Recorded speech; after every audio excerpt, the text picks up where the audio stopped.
민주당이 롱패딩을 준비한다 이러면서 이게 지금 다음 달 15일, 25일에 중요한 이재명 대표 그 선거 네네. 1심 선고 결과가 나오지 않습니까? 네.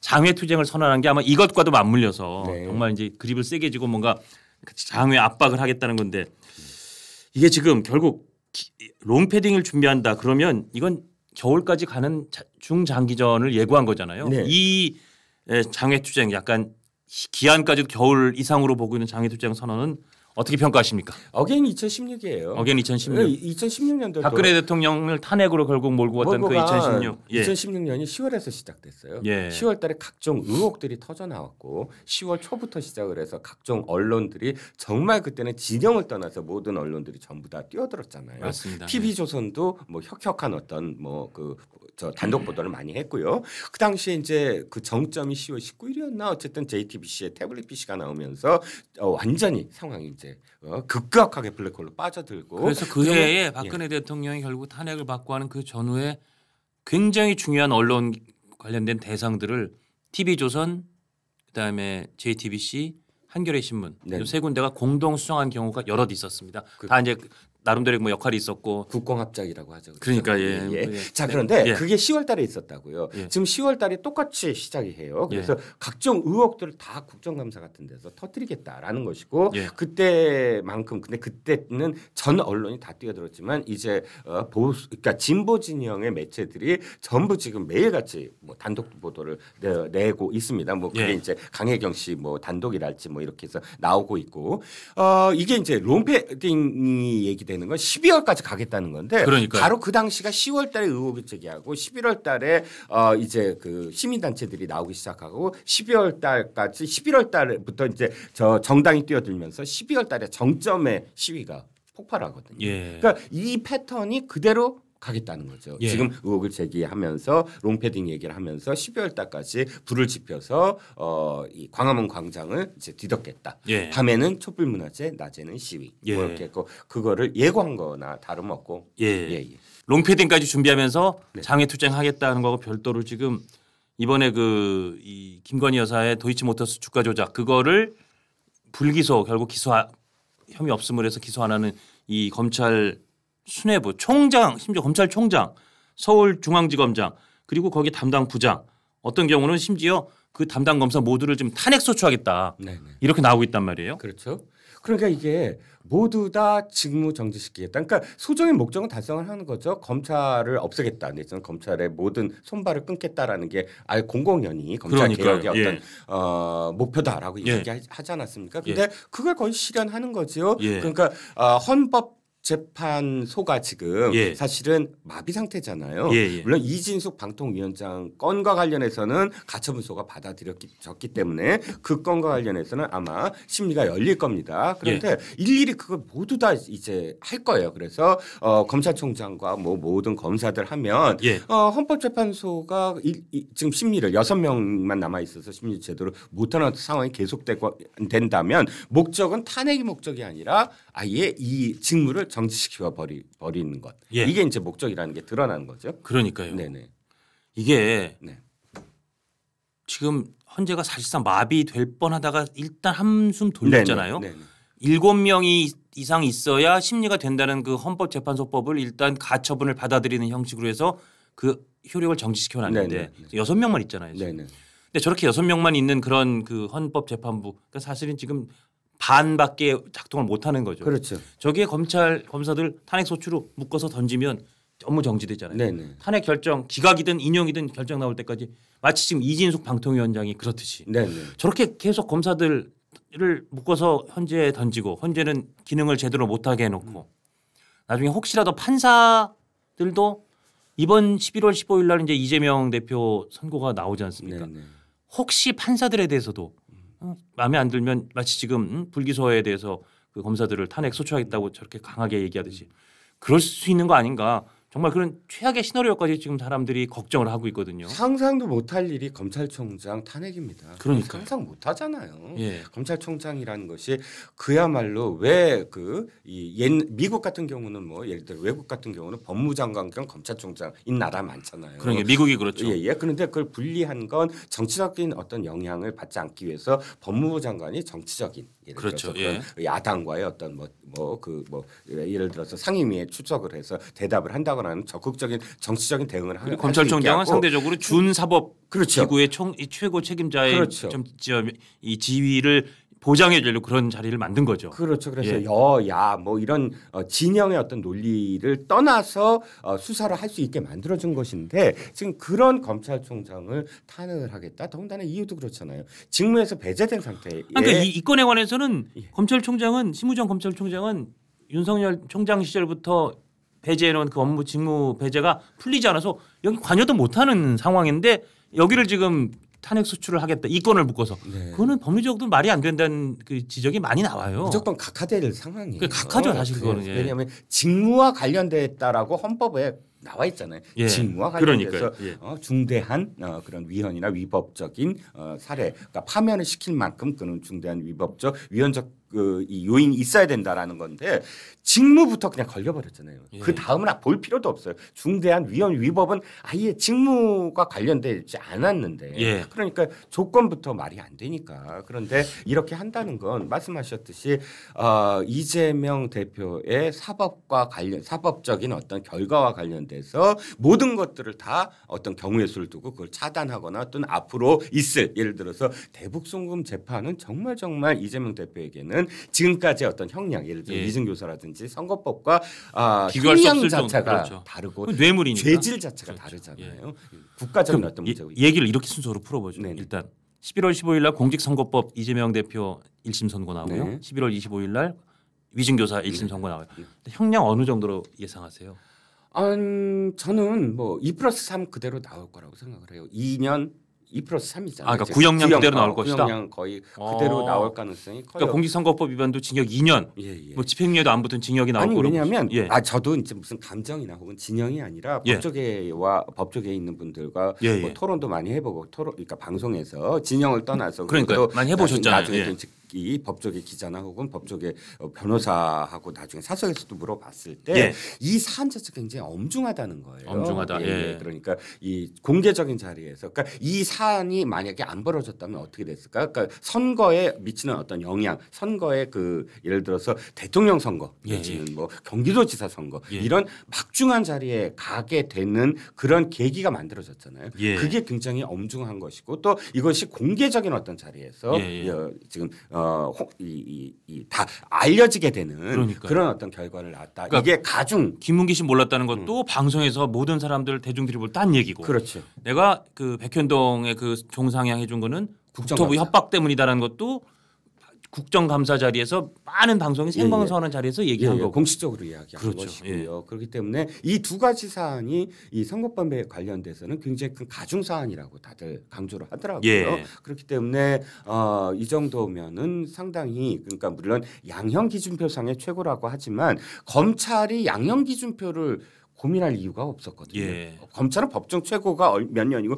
거기서 하는 거고 그것을 선고를 내릴 때 판사가 양형기준표를 해야 되는 것인데 솔직히 말씀드리면 2년은 너무 적게 구형했다. 개인적으로는 그렇게 생각을 하고요. 양형기준의 상담보다 더 좀 강하게 구형했을 필요가 있다. 이 정도면 구형도 굉장히 좀 합리적이었고 굉장히 좀 아주 강한 구형이 아니었으니까 이게 선고로도 그대로 인용될 가능성이 높다 이렇게 보시는군요. 자 그러면 이제 그런 사실은 유죄의 가능성 그리고 이재명 대표가 확정되면 배지 떨어지고 대통령길 막히는 판결이 나올 거라는 관측이 많아요. 이제 이게 불과 이제 한 달 채 안 남았어요.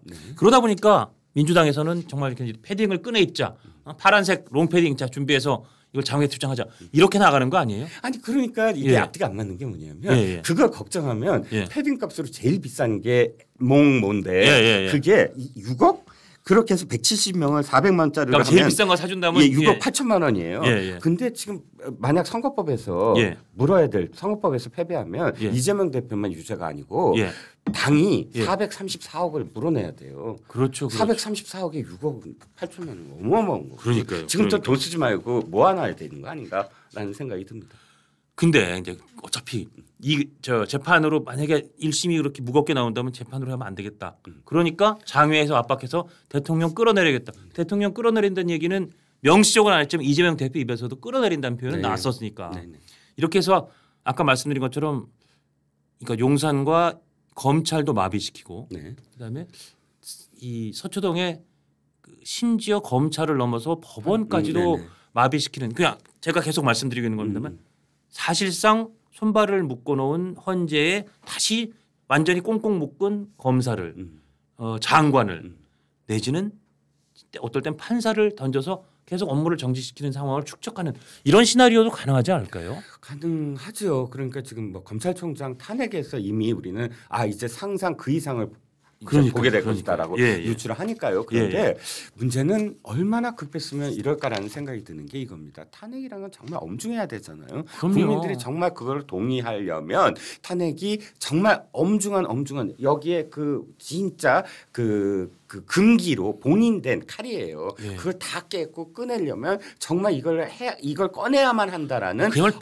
비상시에 쓰는 어떻게 보면 비상대권 같은 거잖아요. 국회에. 쌓여서 한 것이라고 우리가 판단을 해야 되잖아요. 그런데 이렇게 탄핵이 남발되고 그리고 실제로 시위에 들어가는 것도 사실은 굉장히 역풍이 불 것을 예상을 해야 돼요. 지금 만약에 뛰어든다고 한다는 건 이전에 이미 3년 동안 토요일마다 지금 탄핵 시위 열리고 있어요. 지금도. 근데 제야 단체들이 하는 거죠. 그렇죠. 800, 1000명 이렇게밖에 안 됐거든요. 여기에 뛰어든다고 왜 그러냐면 국민들이 만약에 민주당 얘기 동의한다면 벌써 한 30만 모였어야 돼요. 근데 지금까지도 그렇게 안 모이거든요. 그런데 지금 이런 상태에서 의혹을 계속 제기한다고 해서 갑작스럽게 당이 나선다고 이것이 정말로 국민들이 정말 동의해 줄 것인가. 그냥 뻘쭘하게 자신들만 이렇게 나왔을 때 굉장히 그게 리스크가 크잖아요. 근데는 나오겠다라고 이렇게 선언을 하고 실제로 나올 것 같아요. 저는 사실 처음에는 블러핑인 줄 알았어요. 그런데 그게 아니라 진짜 나올 것 같거든요. 그러니까요. 그만큼 무슨 일이든 다 하겠다. 이 사법 리스크와 관련돼서는 더 이상 우리가 뭐 좌고면해서 안 된다라는 지금 그 그러니까 그런 인식이 공유되고 있는 게 아니냐. 제가 걱정입니다. 요새 탄핵을 조자룡 헌칼 쓰듯이 한다라는 말을 넘어서 저도 다른 방송에서 이미 그런 얘기를 했었는데 조자룡 헌칼보다도 더 정말 이 티슈 뽑아 쓰듯이 정말 탄핵을 이렇게 쓰는 것 같아요. 민주당이 이렇게 탄핵을 뽑아 쓰라고 탄핵이라는 문구를 헌법에 넣어놓은 게 아니잖아요. 그렇죠. 정말 엄중하게 쓰라고 넣어놓은 탄핵을 지금 검찰총장 심지어 업무에 관여도 배제된 검찰총장도 이 불규석권으로 탄핵을 매우 중차대하게 검토하는 것처럼 이미 입장이 나오고 있고. 전 그러면 이렇게 되면 혹시 이 생각해 보셨어요? 헌재 지금 6명이잖아요. 제가 탄핵 관련된 거 좀 공부하다가 놀랬던 게 헌법재판소 재판관도 탄핵 대상이에요. 그러면 민주당에서 헌재가 이 정도로 마비가 안 됐네. 헌재를 완전히 마비시켜야 저기다 묶은 우리 판사든 검사든 장관이든 방통위원장이든 여러 공무원을 저기 던졌을 때 아무것도 못하지. 가만히 있어보자. 헌법재판소 재판관 1명이나 2명 왜 그거 가처분을 인용했냐는 걸로 탄핵 소추해볼까? 그러면 헌법재판관도 그 순간 업무가 정지되는 거더라고요. 네네. 그 정도 되면 그러니까 중도의 시민들이 민주당에게 굉장히 반감을 할 거예요. 그 정도면 중도가 오히려 반감이 너무 세질 것이다. 그럼요. 사법부 정도가 아니라 헌법을 건드려? 그러니까 헌법재판관이 그렇다고 해서 뭐랄까 치외법권은 아니지만 헌법재판소는 민주당이 지켜야만 하는 기관이에요. 근데 지금 왜냐하면 민주화. 이미 지금 자기네가 2명 하겠다 이런 핑계를 대가지고 그렇죠. 추천 안 해서 6명으로 사실상 지금 기능을 정지시켜 놓잖아요. 그렇죠. 그게 부끄러워해야 되죠. 87년 체제를 누가 만들었어요? 솔직히 자기네들이 얘기하듯이 민주화 물론 자기들만 한 건 아니지만 그 민주당이 그렇게 자랑하듯이 우리가 민주화를 통해서 87년을 이뤄냈다. 그 87년을 이뤄낸 헌법의 가장 결실이 헌법재판소예요. 그때부터 만들어낸 거예요. 그럼 민주화 투쟁으로서 얻어낸 게 헌법재판소예요. 근데 그걸 만들어냈다고 자랑하던 민주당이 그걸 파괴시킨다라는 거거든요. 특히 헌법재판관을 지금 탄핵한다. 그건 국민들의 마음에 불을 지르는 일이라고 생각을 해요. 그러니까 거기까지는 안 갈 거로 보신다.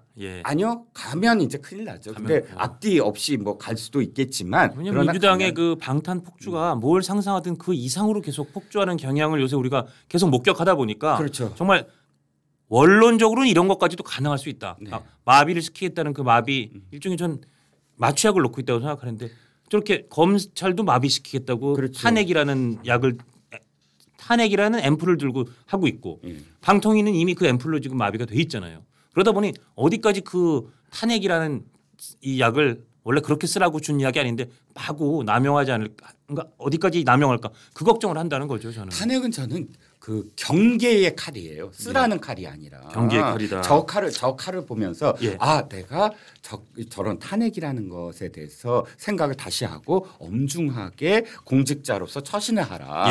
그런 의미에서 탄핵을 넣은 거지. 그걸 저렇게 빼갖고 꾹꾹꾹꾹 찔러대라고 탄핵을 한 건 아니거든요. 한 번 사용할 때마다 국민들은 사실 상처를 입어요. 그렇죠. 옳건 그르건 결과가 인용되건 아니면 기각되건 간에 그건 상처예요. 분열이 있을 수밖에 없고 일부는 마음에 어떤 상처를 입어요. 내가 뽑은 사람인데 이렇게 돼요. 그럼 그 분열이 이렇게 남발을 하다가는 끊임없이 정말 세 분 진짜 뭐 완전히 그냥 그 파국으로 치닫는 길이거든요. 그러면 저는 국민은 현명하다. 국민이 파국을 지켜보지 않을 거다라고 생각합니다. 이 와중에 소위 이제 입는다면 파란색 패딩이 될 것 같아요. 파란색 패딩을까지 준비하면서 겨울까지 장외 집회를 만약에 계속한다. 예전처럼 어느 정도 호응이 있을 거라고 보세요? 저는 예전 같지 않아요. 예전 같지 않죠. 왜냐하면 첫 번째는 이거예요. 자, 저 민노총을 제가 좀 말씀을 드리면 민노총이 언제나 어떤 정권이건 예를 들어서 노무현 정권 때도 마찬가지예요. 노무현 대통령이 진짜 화가 났어요. 그러니까 어떤 정권이건 초기부터 총파업부터 해요. 그래서 정권을 길을 잡으려고 해요. 근데 노무현 대통령이 그때 화가 나갖고 완전히 강경 탄압을 했어요. 맞습니다. 있을 수 없다. 공권력을 동원을 해요. 자, 그런데 실패한 대통령 딱 이 윤석열 대통령이에요. 민노총이 예전처럼 파업해서 내지는 또 이 조직적 인력을 도움 못 돼요. MZ 세대도 많고 하다 보니까. 그러니까 요 3년 동안 파업 현장 보셨어요, 길거리에? 그러니까 예전만큼 아니에요. 민노총 집회가 어쩌다 열리고 굉장히 많이 10,000명 이렇게 했지만 예전에 어떤 그런 숫자도 아니고 뒤덮는 정도의 느낌이 이제 안 들어요. 전혀. 아니고 총파업이 계속 며칠간 이어지지도 않고 동력이 없으니까 몇 번 실패했잖아요, 초기에. 그런데 그러니까 탄핵 시위에서 가장 중요한 조직 동원이 민노총 등이에요. 그런데 그것을 예를 들어서 예전처럼 한 달 내내 끌고 간다.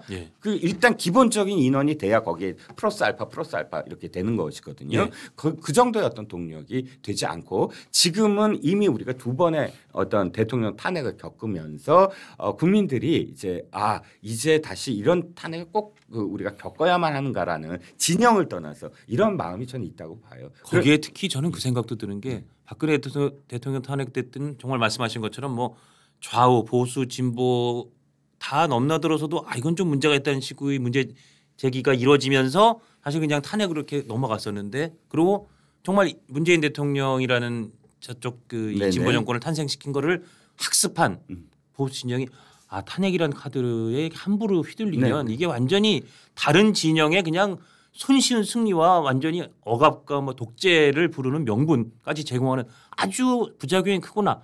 학습한 효과도 꽤 큰 것 같아요. 그렇습니다. 그 이후에 큰 선거를 4번을 졌어요. 5번 졌구나. 이번 총선까지 하면. 총선 2번 졌죠. 대선 졌죠. 지선 졌죠. 그다음에 큰 재보궐 졌죠. 5번이나 연달아서 패배하면서 지금 보수 정당은 이전에 그러니까 탄핵 이전에 한나라당 계열 정당의 그런 탄탄한 지지층이 전부 파괴됐어요. 그러니까 소위 얘기하는 박근혜 대통령 시절의 콘크리트 지지층이라는 거는 많이 부서진 것 같아요. 불가능해요. 그게 이제 상처거든요. 그 상처. 내가 있잖아 탄핵에 찬성했던 사람도 거기에 대한 어떤 후회하는 사람도 있고 물론 박근혜 대통령이 전적으로 뭘 잘못을 하지 않았다라는 뜻이 아니고 탄핵까지가 가야 되는 거에 대느냐에 대한 탄핵은 큰 상처를 남는구나. 맞아요. 그땐 지금도 그렇게 생각하시는 분들이 많아요. 그때 약간 뭔가 이렇게 광기처럼 막 거기에 서로 빠져서 탄핵을 반드시 해야 된다고 생각해서 탄핵에 동의했던 분들도 지금 돌이켜서 차분히 생각해 보면 그게 정말 탄핵까지 갈 사안이었나?